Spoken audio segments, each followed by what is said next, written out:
A nombre de Bienestar Social, la Dirección de Recursos Humanos y la Gerencia de Desarrollo de Personal, les damos la más cordial bienvenida a la conferencia Prevención de las Enfermedades del Corazón, que será impartida por el doctor José Luis Leiva Pons, quien es cardiólogo egresado de la Facultad de Medicina de la Universidad Autónoma de San Luis Potosí, residencia en Medicina Interna en el Instituto Nacional de Ciencias Médicas y Nutrición Salvador Subirán, residencia de Cardiología Clínica en el Instituto Nacional de Cardiología Dr. Ignacio Chávez y Cardiología Intervencionista en el Hospital de Cardiología de la Universidad de Lille en Francia.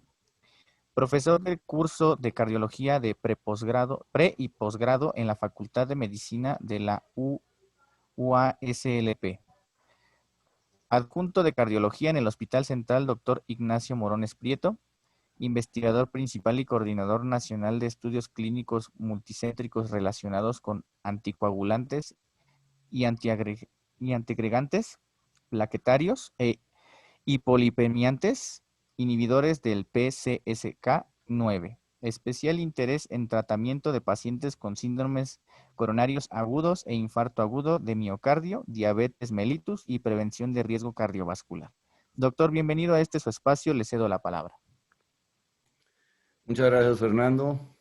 Muchas gracias a todos los que nos acompañan el día de hoy. En primer lugar, agradecer desde luego esta oportunidad que me dan de estar con ustedes y hablar de temas básicamente de prevención cardiovascular. Creo que parte de los objetivos de ser médico es no solamente hacer la parte curativa, sino también tratar de insistir en la parte preventiva.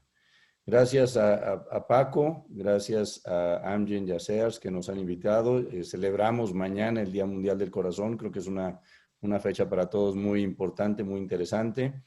Y sobre todo con la intención de cuidar nuestro corazón. Y es lo que vamos a tratar de hablar en los próximos minutos. Algunas de mis diapositivas probablemente sean de un enfoque más que nada a pláticas hacia médicos, pero siéntase con la confianza de hacer las preguntas a través del chat y eventualmente en el espacio para preguntas y respuestas, con mucho gusto las vamos a contestar.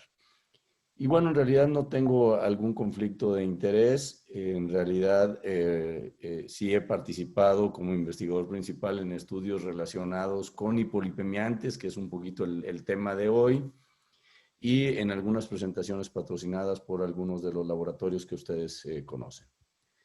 Lo que vamos a hablar más que nada es del colesterol LDL como un factor de riesgo cardiovascular.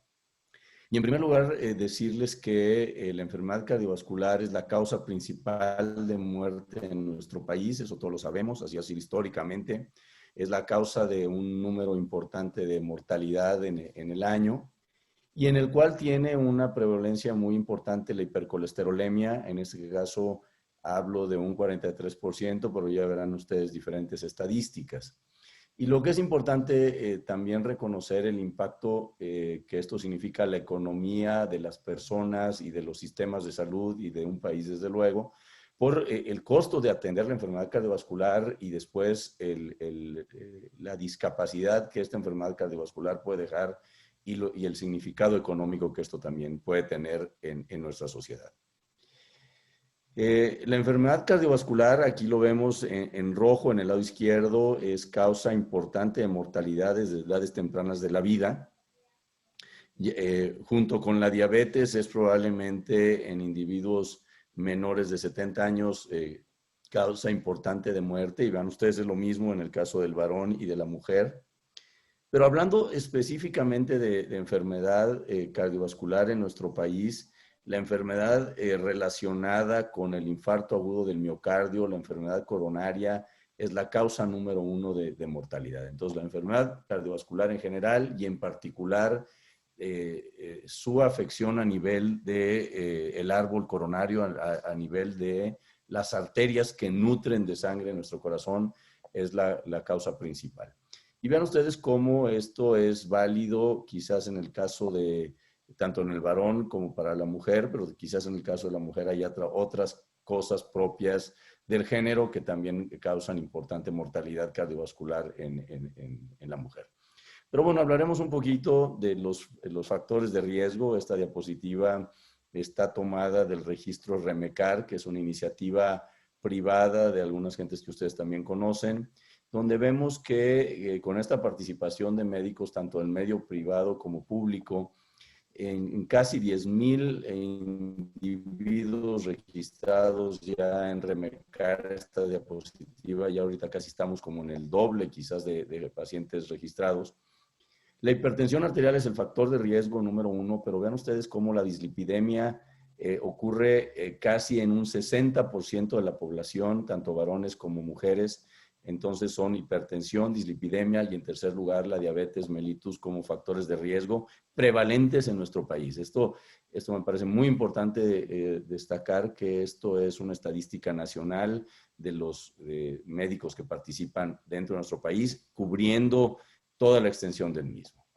Y vean ustedes también cómo en algunas estadísticas los factores de riesgo cardiovascular que predisponen a tener un infarto del miocardio, el más importante es la hiperlipidemia. Entonces, hablando ya específicamente del infarto del miocardio, la elevación de los lípidos específicamente, y eso haré una mención más adelante del colesterol y dentro del colesterol, el que les mencionaré más adelante, la elevación de lípidos es el factor de riesgo principal para la aparición de un infarto del miocardio. Pero también es importante destacar dos cosas que se ven en esta diapositiva. La primera es que hay algunos factores de riesgo que tienen que ver con el estilo de vida, hablaremos de eso también más adelante, y el otro grupo de factores de riesgo, hipertensión, diabetes, obesidad, factores psicosociales, que conforme más se sumen factores de riesgo, es decir, si el paciente tiene hiperlipidemia, entonces tiene un riesgo de enfermedad cardiovascular, pero si además es diabético, esto le incrementa el riesgo de enfermedad cardiovascular, o si se suma hipertensión, que no es raro que coexistan junto con obesidad. Entonces, la suma de factores de riesgo incrementa la posibilidad de que la persona tenga un infarto del miocardio. Esto es un concepto que quiero que todos lo sepamos porque debemos de enfocar la atención nuestra como pacientes y la atención del paciente hacia la prevención de la enfermedad cardiovascular, actuando en los diferentes factores de riesgo cardiovascular. La enfermedad aterosclerosa empieza en edades tempranas de la vida, les mostraré una diapositiva más adelante, y en edades tempranas de la vida podemos identificar los precursores de la placa de colesterol desde la primera década de la vida. Entre la segunda y la tercera década de la vida empiezan a aparecer algunas lesiones en las arterias en general, pero específicamente ahora del corazón, que se acompañan de alteraciones en la funcionalidad de la actividad de las arterias para mantener la presión, para conducir la sangre, etcétera.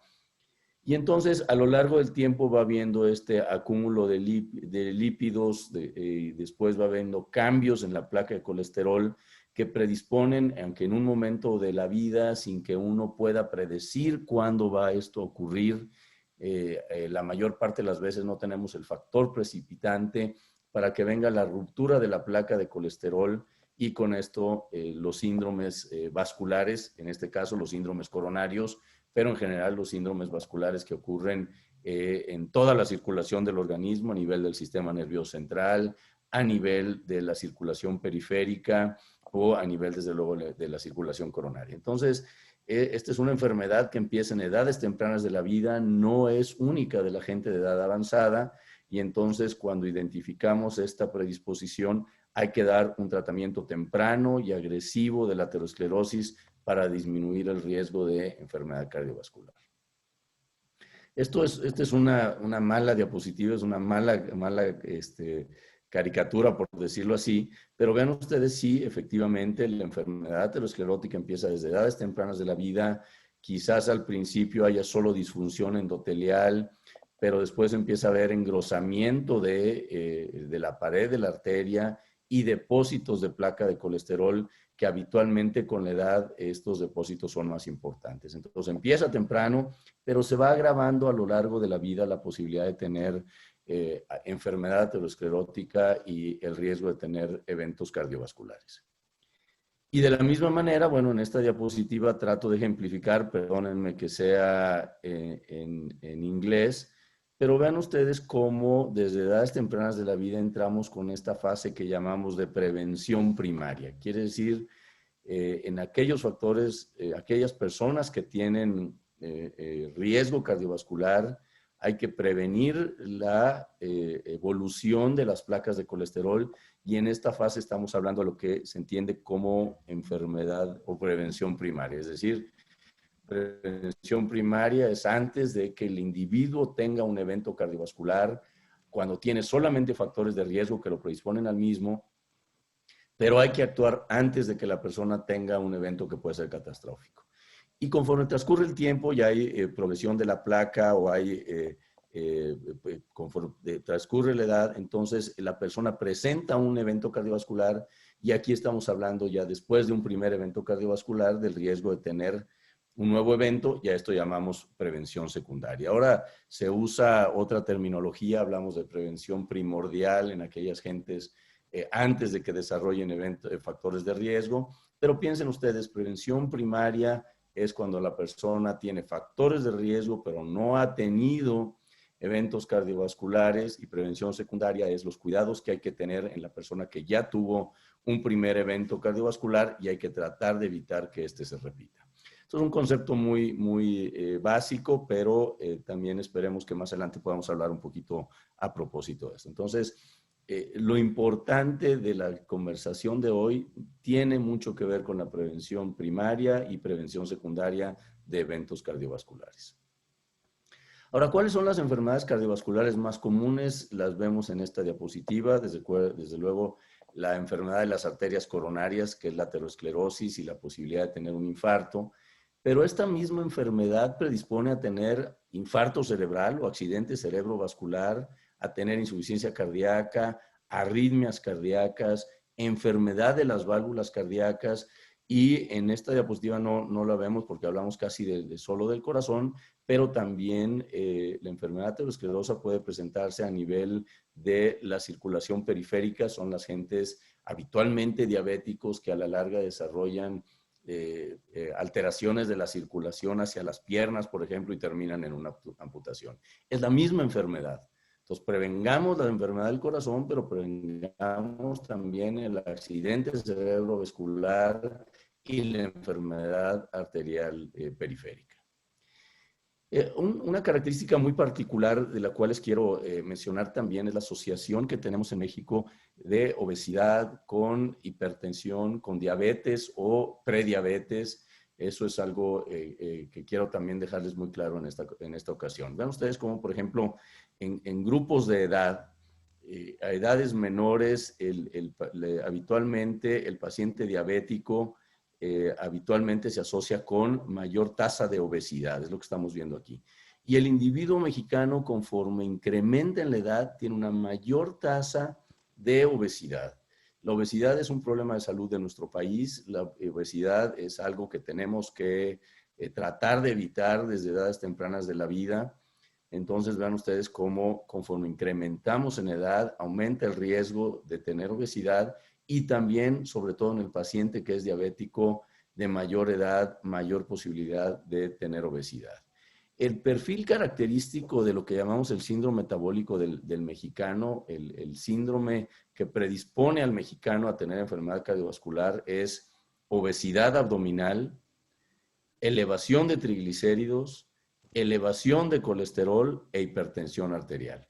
Entonces, veamos a nuestro alrededor gente que conocemos, gente que estimamos, gente que nos preocupamos por ellos, y vean ustedes la gran importancia de en ellos actuar oportunamente previniendo la enfermedad cardiovascular. Este es el síndrome metabólico del mexicano: sobrepeso, hipertrigliceridemia, hipercolesterolemia, hipertensión arterial y desde luego alteraciones de la glucosa. No necesariamente ser diabéticos, en algunas ocasiones tiene más bien que ver tan solo con prediabetes o lo que reconocemos como intolerancia a carbohidratos o resistencia a insulina, que muchas veces puede ser la misma terminología.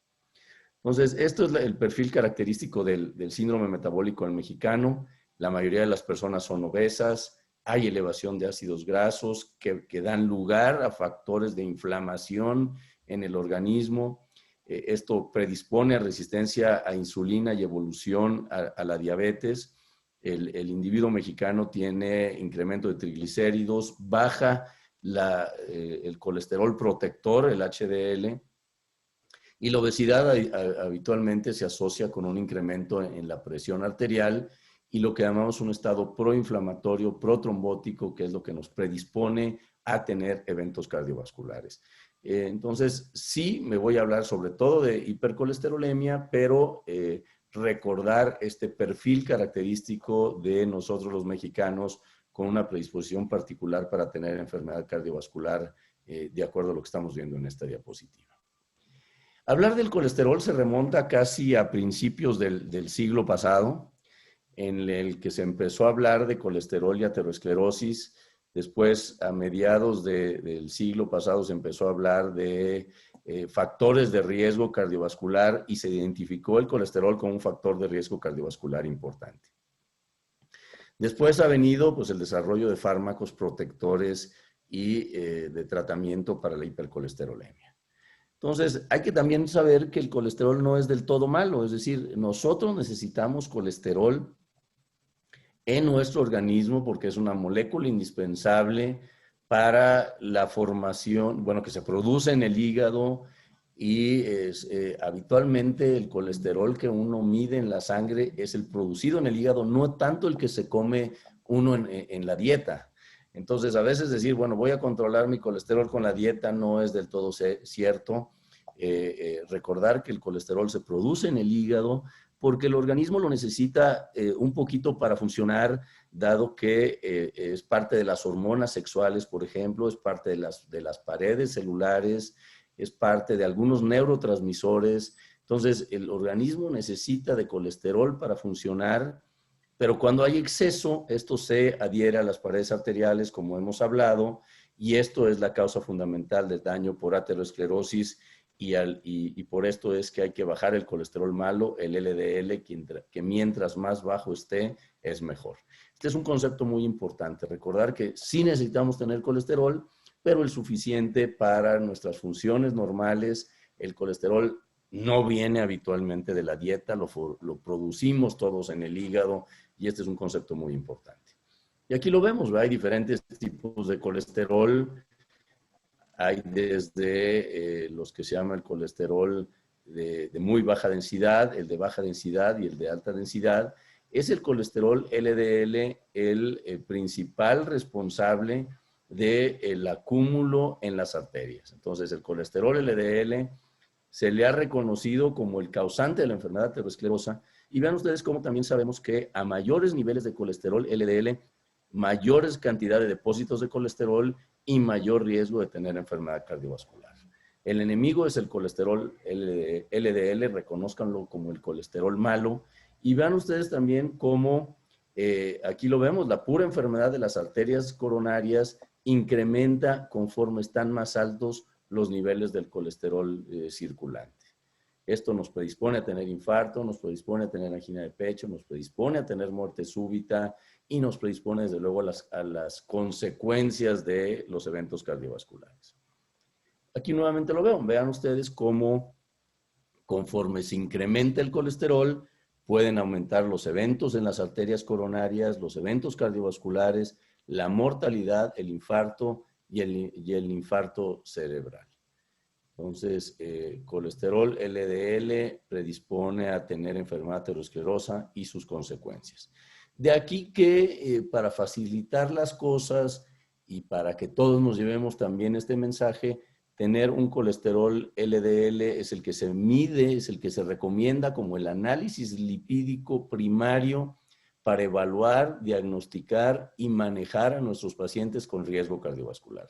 Podemos hacerles colesterol total, podemos hacerle colesterol HDL, podemos medir triglicéridos, está bien, hay que saberlo, hay que dirigir nuestras estrategias de tratamiento para allá también, pero lo más importante es el control del colesterol LDL para el diagnóstico y para el seguimiento de nuestros pacientes. Porque vean ustedes, o sea, si el paciente tiene suma de factores de riesgo cardiovascular, pues mayor riesgo va a tener de eventos junto con el colesterol LDL. Si además de tener colesterol LDL elevado, tiene diabetes o tiene hipertensión, aumenta su riesgo cardiovascular. ¿Cómo evaluamos el riesgo de nuestros pacientes? Esta es una tabla que se hizo mundialmente, pero este es el patrón que se utiliza para México. La describo rápidamente, no me quiero meter más en detalles, pero estas tablas de riesgo analizan por separado el riesgo en el género femenino y en el género masculino. Después analizan si el paciente es diabético o no diabético. Y después analizan si es fumador o no fumador. Y después sus niveles de hipertensión arterial a las diferentes edades de la vida. Vean ustedes cómo si me voy yo de abajo hacia arriba, abajo vamos a ver más verde y amarillo, pero conforme va creciendo la persona en edad, va viendo más rojo. Ya de entrada, esto nos habla de que a mayor edad, mayor riesgo cardiovascular. Si analizamos, por ejemplo, en el caso de no diabético versus diabético, pues obviamente el hecho de ser diabético aumenta el riesgo cardiovascular, vemos más rojo. Si estamos hablando del género femenino versus los varones, vean ustedes cómo hay más rojo en el género femenino. Entonces, después de la menopausia, cuando las mujeres aumentan en edad, cuando se ha retirado, entre comillas, la protección hormonal, la mujer tiene mayor riesgo de desarrollar enfermedad cardiovascular, para que lo tengamos también en cuenta. Y estas tablas, por ejemplo, pues nos permiten saber que tabaquismo, presión arterial, diabetes, colesterol total, aumentan el riesgo de la persona. Hay una variación con la edad. Aquí está mal porque en realidad, bueno, sí, la variación con la edad disminuye con la edad, es decir, a mayor edad, mayor riesgo cardiovascular. Y bueno, las interacciones que ya hemos hablado, además del hecho de ser fumadores o no, que esto es muy importante. Entonces, analizar las características de nuestro paciente. Cuando el paciente llega a la consulta con nosotros por primera vez y hablamos de una consulta de prevención cardiovascular, ¿qué hacemos? Hacemos el interrogatorio y evaluamos el riesgo cardiovascular de nuestro paciente. ¿Qué porcentaje de tener un evento cardiovascular en los próximos 10 años tiene este paciente? Y de acuerdo a esto, aquí lo estamos viendo en el lado izquierdo abajo, si el paciente tiene bajo riesgo, si tiene riesgo intermedio, si tiene riesgo alto o riesgo muy alto de tener enfermedad cardiovascular, vamos a actuar en consecuencia de acuerdo a esto. Pero usamos una gran cantidad de medicaciones, es decir, no solamente utilizamos los que nos permiten bajar el colesterol y las grasas, sino que el paciente puede ser que requiera tratamiento con antiplaquetarios, con antihipertensivos, el tratamiento del azúcar, que en términos generales son parte del armamentario que tenemos que echar mano en este escenario, ¿no? Pero vean ustedes como lo más común es utilizar una estatina y un antiplaquetario o un antihipertensivo en la prevención de riesgo cardiovascular de nuestros pacientes. Desafortunadamente, a pesar de que utilicemos diferentes estrategias, por ejemplo, tratar con aspirina no disminuye el riesgo cardiovascular por sí solo, siempre se han demostrado en los estudios con antiplaquetarios, en este caso, cómo sigue habiendo un riesgo residual. Esto quiere decir que cada vez que nos vemos al paciente tenemos que volverlo a estratificar, volver a pensar en cuál es su riesgo de tener un evento cardiovascular. Aquí lo vemos, por ejemplo, después de un paciente con infarto que le damos la mejor estrategia posible, el paciente sigue teniendo riesgo de tener un nuevo evento, entonces hay que hacer la prevención secundaria de la que hablábamos anteriormente. No me voy a detener mucho en esto, quizá regrese más adelante. Nosotros analizamos a nuestro paciente y vemos si tiene enfermedad cardiovascular ya existente. Si no la tiene, estratificamos su riesgo. Una vez establecido el riesgo, vemos cuál es la posibilidad de que tengan eventos en el seguimiento. Si el paciente sí tiene enfermedad cardiovascular, casi de entrada va a tener un riesgo alto o muy alto de tener nuevos eventos en el seguimiento. Esto es un mensaje muy general que les mando: evaluar el riesgo del paciente y ver qué tanto riesgo tiene de tener un evento cardiovascular en el seguimiento, lo cual nos va a llevar a nosotros, de acuerdo a las diferentes guías, a trazarnos los objetivos del tratamiento. ¿A dónde quiero llevar el colesterol de este paciente para evitar el que tenga un primer evento en prevención primaria o evitar que tenga un evento secundario, un segundo evento en prevención secundaria? Entonces, Aquí lo vemos, por ejemplo, el paciente que ya tuvo un infarto, hay que llevar el colesterol abajo de 70. Si tiene un segundo evento, dicen los europeos, hay que llevarlos por abajo de 40, pero quizá lo vamos a ver un poquito mejor más adelante. Vean ustedes esta premisa muy importante del colesterol LDL. El colesterol, y esto llévenselo como mensaje también muy importante, entre más pronto lo bajemos, mejor. Entre más bajo lo llevemos, mejor.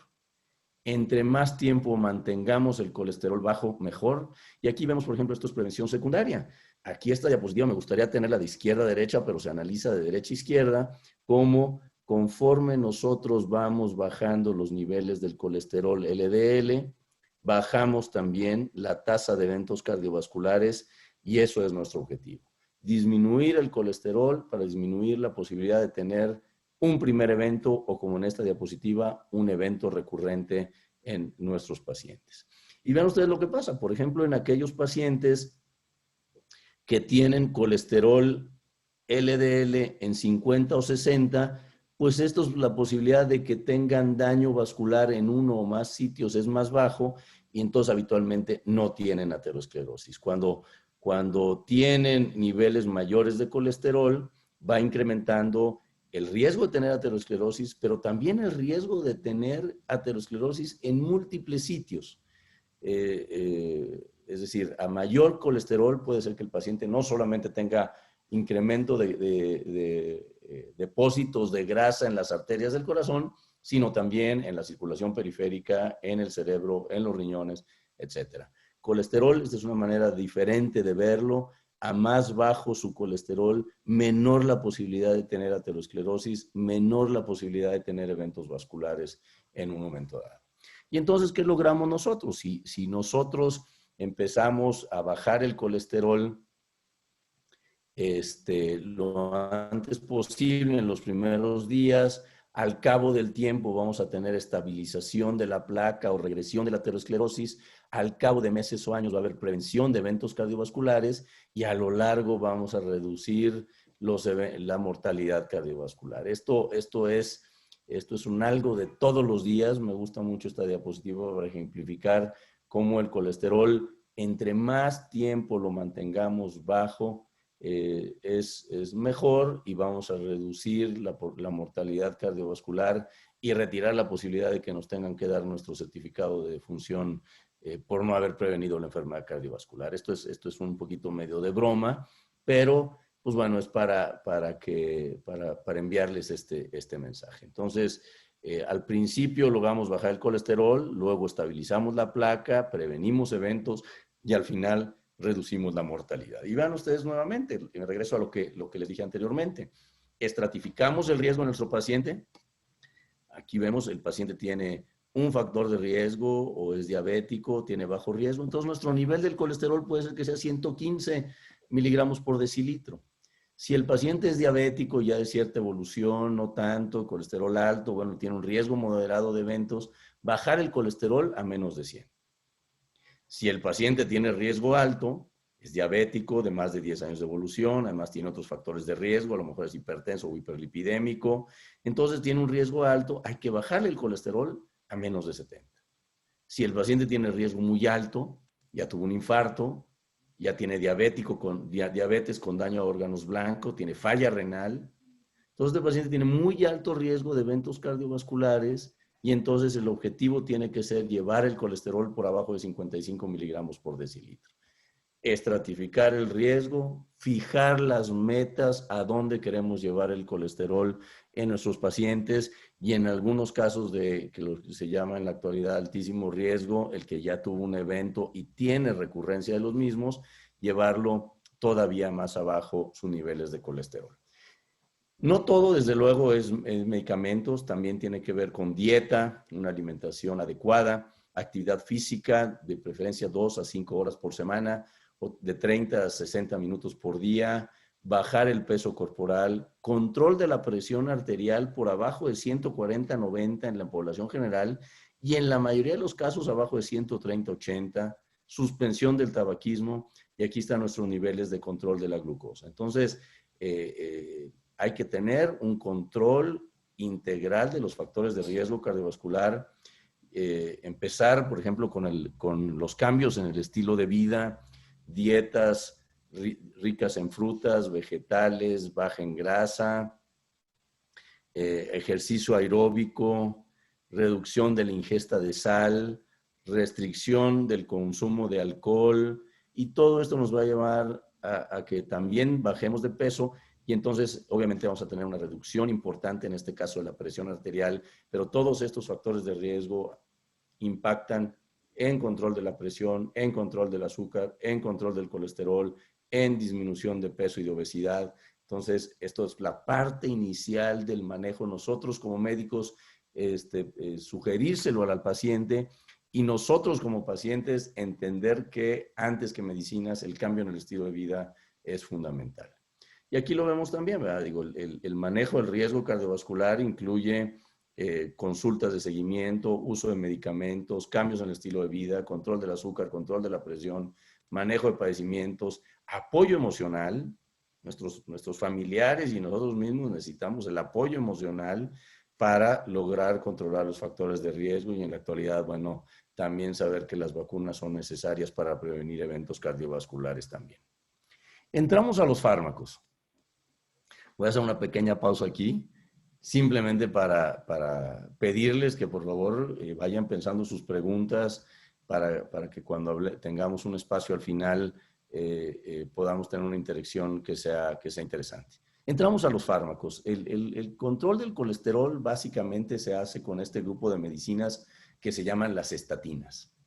Y tenemos estatinas de baja intensidad, como se ve a la derecha de esta diapositiva, y de alta intensidad, como se ven a la izquierda. Y esto nuevamente tiene que ver con el objetivo de control de colesterol que nos hemos planteado para nuestro paciente.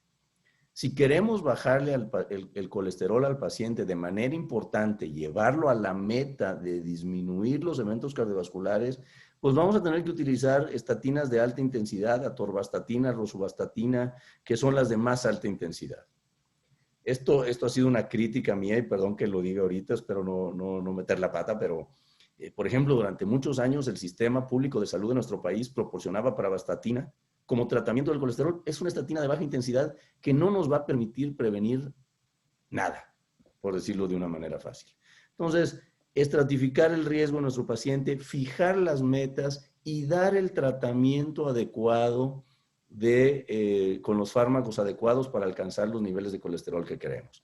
Y aquí lo vemos, ¿verdad? A veces hay que utilizar, tenemos un colesterol basal, se reduce o no se reduce, entonces hay que ir utilizando fármacos más potentes para bajar el colesterol, que van desde lo que ya les dije, las estatinas, después agregar o no ezetimibe, o después agregar los nuevos fármacos de inyección subcutánea que permiten bajar los niveles de colesterol, disminuir los valores absolutos del colesterol LDL, pero sobre todo reducir el riesgo cardiovascular de nuestros pacientes. Entonces, esto puede ser que no sea una receta de hoy para mañana o de hoy para el mes siguiente, pero sí hay que tener la paciencia, pero la perseverancia de alcanzar las metas de control del colesterol que estamos buscando con las diferentes estrategias de tratamiento. Esto es, por ejemplo, una tabla de prevención secundaria en pacientes con enfermedad cardiovascular. Quizás lo único que les quiero decir aquí son los puntos claves. Lo primero es cambio en el estilo de vida, estratificación de riesgo, es de edad menor de 75 o es de edad avanzada, qué tan agresivos tenemos que ser en el control de este paciente, y entonces de acuerdo a eso vamos a decidir cuál es el tratamiento que queremos utilizar. Esto es lo que está propuesto por la Sociedad Mexicana de Cardiología, recientemente publicado, como empezamos primero estratificando el riesgo, estableciendo el objetivo terapéutico, cuál es nuestra meta de control, qué fármacos vamos a dar, estatinas de intensidad adecuada para lograr el objetivo, asociar con ezetimibe, y finalmente con los fármacos que les he mencionado de aplicación subcutánea cada 15 días, que tienen mayor potencia y desde luego mayor efectividad. Entonces esto es todo un proceso de seguimiento, regresar a la consulta, ya me controlé, no me controlé, y sobre todo pensar en algo que pasa con cierta frecuencia. Si el colesterol ya me bajó, no quiere decir que ya me curé. Si el colesterol ya me bajó, tengo que seguir tomando mi tratamiento para mantenerme en niveles bajos de colesterol y verdaderamente lograr la protección que estoy buscando. Esto es un rápido ejemplo que les quise mostrar, por ejemplo, de un paciente que tiene un infarto. Aquí vemos en la extrema izquierda, en la coronaria derecha, una lesión causante del infarto, aquí donde estoy tratando de mostrar una lesión crítica de la coronaria derecha que impide la llegada de sangre a la parte de abajo del corazón. Nosotros hacemos el procedimiento, abrimos la arteria, ahora ya no hay esa lesión limitante del flujo, pero entonces viene ya la entrada de la prevención. ¿Cuáles son nuestros niveles de colesterol? A dónde estamos, a dónde queremos llegar, qué le vamos a dar, asociado con terapia antiplaquetaria, tratamiento de la hipertensión, tratamiento de la glucosa. Y vean ustedes cómo a lo largo del tiempo, conforme nosotros bajemos nuestros niveles de colesterol lo más posible, van a disminuir la recurrencia de eventos cardiovasculares, llámese a nivel del sistema nervioso central o de necesidad de procedimientos de revascularización repetida. Esto es un poquito tratando de ejemplificar lo que les trato de decir. Es decir, si el paciente tuvo un evento, ok, no pasa nada, ya lo tuvo, salió adelante, bendito sea Dios, el que se le haya creído, bendito sea Dios, pero entonces hay que establecer el tratamiento de prevención que sigue después para disminuir la recurrencia de eventos cardiovasculares. Y muchas veces los medicamentos que damos en la fase aguda del infarto o las mismas estatinas que utilizamos para bajar el colesterol o los fármacos que utilizamos para bajar el colesterol, pues no solamente disminuyen los niveles del colesterol, sino además disminuyen el riesgo de tener nuevos eventos cardiovasculares al disminuir la inflamación, la reactividad plaquetaria, el estrés local, la inflamación, y con esto al final se reduce el riesgo cardiovascular. Entonces, considerar que no solamente es el efecto de bajar el colesterol, sino el beneficio de disminuir la actividad inflamatoria que predispone a nuevos eventos y la actividad plaquetaria que predispone a nuevos eventos. Entonces, el beneficio es múltiple. Voy a hablar de algunas otras cosas. Algunos de nosotros tenemos familiares que tuvieron infarto en edades tempranas de la vida. Hay algunos que tuvimos la desafortunada pérdida de nuestro padre en edades tempranas de la vida, o nuestro hermano de 40 años ya tuvo un infarto. Y muchas veces hay esto que llamamos la hipercolesterolemia familiar. Quiero también llamar la atención, si algunos de los que estamos aquí presentes el día de hoy tenemos familiares o tenemos características de esta naturaleza, bueno, pensar cómo estas personas tienen un riesgo de tener eventos cardiovasculares en edades más tempranas de la vida. Entonces, también nuestros hijos de 15 años deben de recibir tratamiento para bajar el colesterol si hay el antecedente que les acabo de decir. Y tratar de bajar estas gráficas que está aquí en amarillo hacia la verde, hacer la gráfica o la curva más horizontal, alejarla de esta línea punteada que es el sitio donde vienen las enfermedades cardiovasculares. Entonces, esto es parte de otro mensaje que hago de manera específica a las gentes que tengan familiares con enfermedad cardiovascular, que tienen hipercolesterolemia familiar. Tratar de bajar el colesterol desde edades tempranas de la vida va a disminuir el riesgo de que los jóvenes herederos de gente que tuvo infarto en edades tempranas, también los jóvenes tengan lo mismo. Esta es la idea de esta diapositiva y lo manejamos de diferente manera. Vean ustedes cómo si el paciente tiene una cierta tendencia aquí en la línea roja a tener eventos cardiovasculares, a lo mejor a los 35 años de edad, si nosotros le damos tratamiento temprano o quizás un poquito más tarde, pero a dosis altas, veas cómo las gráficas se hacen más horizontales y tardan más tiempo en llegar a la posibilidad de tener un evento cardiovascular. Entonces, esto también nos habla de iniciar temprano y mantener bajo el colesterol a lo largo del tiempo. Ahora, si por algo nosotros tenemos al paciente tratado y le baja el riesgo cardiovascular, pues le suspendemos el tratamiento, la curva se va a hacer nuevamente más vertical y mayor el riesgo de tener eventos cardiovasculares. No suspender al tratamiento, eso es lo que queremos decir. Y vean ustedes este que se llama Nuevo Paradigma de Tratamiento Temprano del Colesterol para mantener bajo la posibilidad de tener eventos cardiovasculares. Esto es lo que nos ha dado la enseñanza a lo largo del tiempo.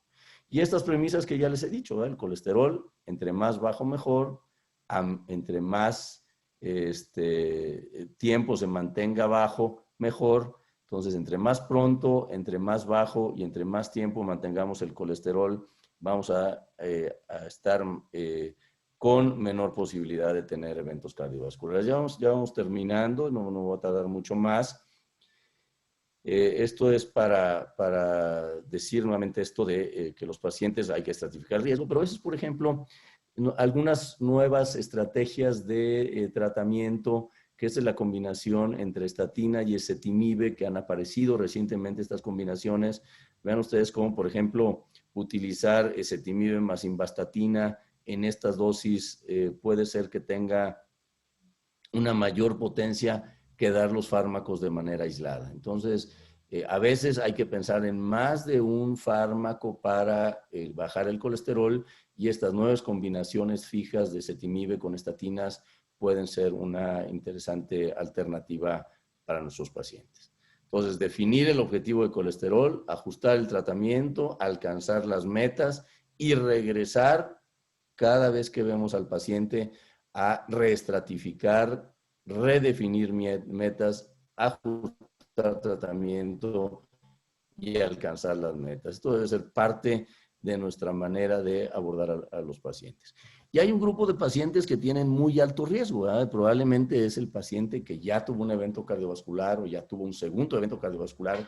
En este caso, a lo mejor no es necesario o no es conveniente tampoco irnos con las estatinas de alta intensidad, a lo mejor pensar de manera temprana en los nuevos fármacos subcutáneos o en la asociación con ezetimibe para llevar el colesterol lo más pronto posible, lo más bajo posible, sin esperar toda la transición necesaria del tiempo con la puro fármaco de la estatina para bajar el colesterol. Entonces, a veces en pacientes de muy alto riesgo hay que ser más agresivos, siempre los cambios en el estilo de vida, pero más pronto utilizar fármacos más potentes para bajar el colesterol.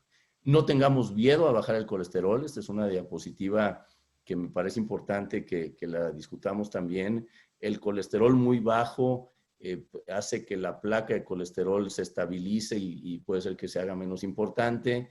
El colesterol muy bajo puede ser que reduzca los eventos cardiovasculares de los cuales también hemos estado hablando, pero ha habido históricamente un poquito, entre comillas, el miedo a pensar, oye, si le bajo muchísimo el colesterol y le va a dar diabetes, o si le bajo muchísimo el colesterol y va a tener cataratas, o si le bajo muchísimo el colesterol y va a tener una hemorragia cerebral. Bueno, los resultados de estudios publicados ya con muchos años de experiencia en el manejo del colesterol muy bajo han demostrado que no hay incremento de riesgo ni de diabetes, ni de evento cerebrovascular, ni de demencia, que no la estoy poniendo aquí tampoco, ni de desarrollo de cataratas. No se preocupen por tener el colesterol LDL muy bajo, no hay riesgo de todo esto. Y entonces, ¿cómo vamos a hacer para que nuestros pacientes tengan mejor apego al tratamiento hipolipemiante? En este caso estoy diciendo aquí después de un infarto, pero bueno, obviamente esto requiere el involucro de equipos de trabajo, tanto el médico como el personal de enfermería, como todas las gentes involucradas en la salud tienen que darle la información al paciente de que hay que bajar el colesterol. Esto es una responsabilidad compartida, pero también es educación al paciente, y esto es un poquito lo que estamos haciendo en esta ocasión, o sea, transmitir el mensaje al paciente de entender por qué. Y también a gente que es muy importante, que son los fabricantes del medicamento, los proveedores del mismo, las gentes que tienen que ver con las políticas de salud de nuestro país, cómo podemos hacer para que el medicamento esté disponible, cómo podemos hacer para que el paciente se acerque con el médico y reciba el tratamiento adecuado. Entonces, bueno, hay que realmente romper esta inercia, tomar acciones que nos permitan verdaderamente capitalizar en el beneficio de nuestros pacientes. Desde luego que esto tiene una serie de retos logísticos, como dice aquí, el costo de los medicamentos, la disponibilidad de los mismos, la posibilidad de inyectártelos o no, etcétera. Entonces, todo hay una serie de estrategias para lograr el apego al tratamiento hipolipemiante de nuestros pacientes. Van a ser, curiosamente, tres diapositivas de finales. Uno es para la reflexión. La hipercolesterolemia, yo he dicho que es un incomprendido factor de riesgo cardiovascular. Esperemos que con estas pláticas lo sea menos. No basta dar tratamiento, no basta con que yo le dé una estatina, lo que importa es alcanzar las metas que hemos establecido. Y a pesar del mejor tratamiento hay un riesgo residual, por lo cual el paciente tiene que venir a la consulta, tiene que controlar la presión, tiene que controlar el azúcar, pero afortunadamente, bueno, el tratamiento de la hipercolesterolemia han llegado mejores tiempos, tenemos mejores posibilidades de ayudar a nuestro paciente. Concluir, dos diapositivas de conclusiones que tomé de diferentes pláticas. Hay que estratificar el riesgo del paciente con enfermedad cardiovascular. El colesterol LDL es el análisis lipídico primario y el objetivo del tratamiento. Hay que establecer y buscar las metas del mismo. Uso de estatinas a dosis máximas, indicación oportuna de los nuevos fármacos que son inhibidores de PCSK9. Bueno, recordar que después de un evento cardiovascular hay riesgo de tener un nuevo evento. Hay que buscar la mejor estrategia terapéutica para disminuir el riesgo residual. Ya hablamos de que el colesterol es la piedra angular del tratamiento. Reducir el colesterol disminuye los eventos cardiovasculares, y recordar en esto de hay que dar una indicación temprana, uso prolongado de los fármacos para bajar el colesterol, alcanzar las metas, y espero no haberlos aburrido ni cansado. Con esto les quiero agradecer su atención. Creo que estuve un poquito más corto del tiempo que me habían asignado, pero ojalá que podamos tener una buena sesión de preguntas y respuestas. Fernando, si me permites, yo creo que lo ideal sería aquí dejar de compartir mi pantalla o ¿cómo hacemos? Porque estoy muy gratificado por tantas preguntas que vinieron y tantos comentarios. Creo que eso es lo que verdaderamente le gusta a uno como ponente, tener esa retroalimentación y esas preguntas que vinieron. Yo creo que el principal mensaje que tengo que dar es que hay que buscar más que la medicina curativa, hay que buscar la preventiva en aquellas personas con factores de riesgo, tratar de controlarlos antes de llegar a tener un primer evento cardiovascular. Y las personas que ya tuvieron desafortunadamente un evento cardiovascular, pues bueno, hacer prevención secundaria para evitar la recurrencia de eventos. Entonces, como dijera una de las sociedades cardiológicas mexicanas, prevenir es nuestra meta. O sea, la prevención tiene que ser nuestro foco primario de todos los días, y eso tiene que ver con los médicos, con los familiares de los pacientes y con los pacientes.